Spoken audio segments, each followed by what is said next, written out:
Because I work with women's and young women's rights. I work for a rape crisis program, and talking about policies regarding, research and policies regarding children and especially girls are very important in terms of the work that I do. It affects directly the work. I had heard from it before because it's an annual conference, but one of the things what attracted me to it is that because of the last couple of years, Save the Children in Yemen has been doing quite a lot of research. So we have quite some nice data, and this is a good opportunity to really exchange and to share some data, and also to hear data from other people. So it's because of the research orientation, that was what attracted us to it, and then we started to kind of write a paper and submit it, and hope that we would get in when we got in. Well, I was very honored by the invitation of Alberto to participate, and I accepted because of work that I'm doing with the Population Council, the Nike Foundation and the UN Foundation through the Coalition for Adolescent Girls, working on a paper that looks at the economic empowerment of young women.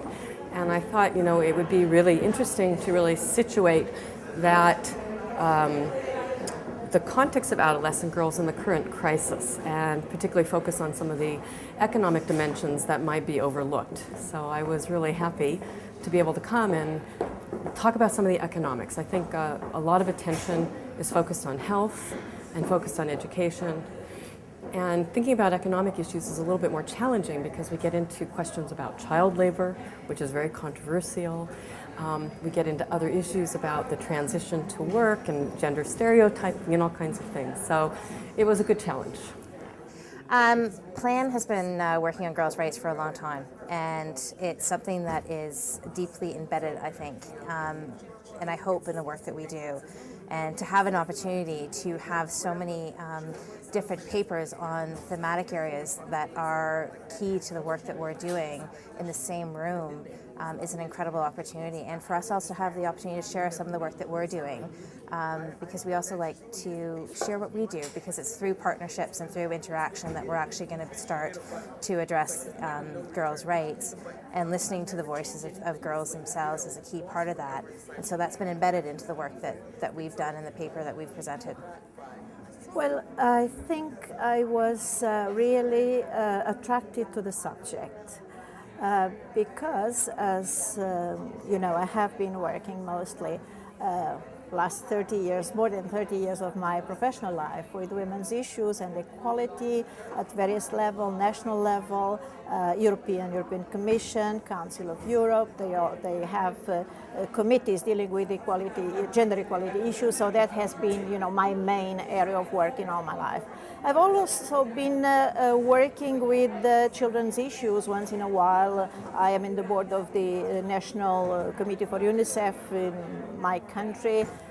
But I realized that I was dealing with these issues separately, and one more professional type of involvement and the other non-professional type of involvement. And then I thought that it was an opportunity to look at this issue of adolescent girls, because they are under both universes of women and of children, and I wanted to look at them together. On the other hand, it was to look at them from the point of view of their human rights, which has been my main field of action as well. So I thought it was a good opportunity to give visibility to this issue for myself and contribute in the way I could to give visibility to the human rights of the adolescent girls, because they have been invisible. And I realized that they have been invisible in national policies, they have been invisible in international guidelines. I don't mean totally invisible, because they are there. They are covered by the legal instruments, they are covered by the programmatic documents and guidelines and plans of action and all that. But they are covered in a kind of disguised way. Their face is not, visible enough, and that's what really challenged me to come and try to, to show their face.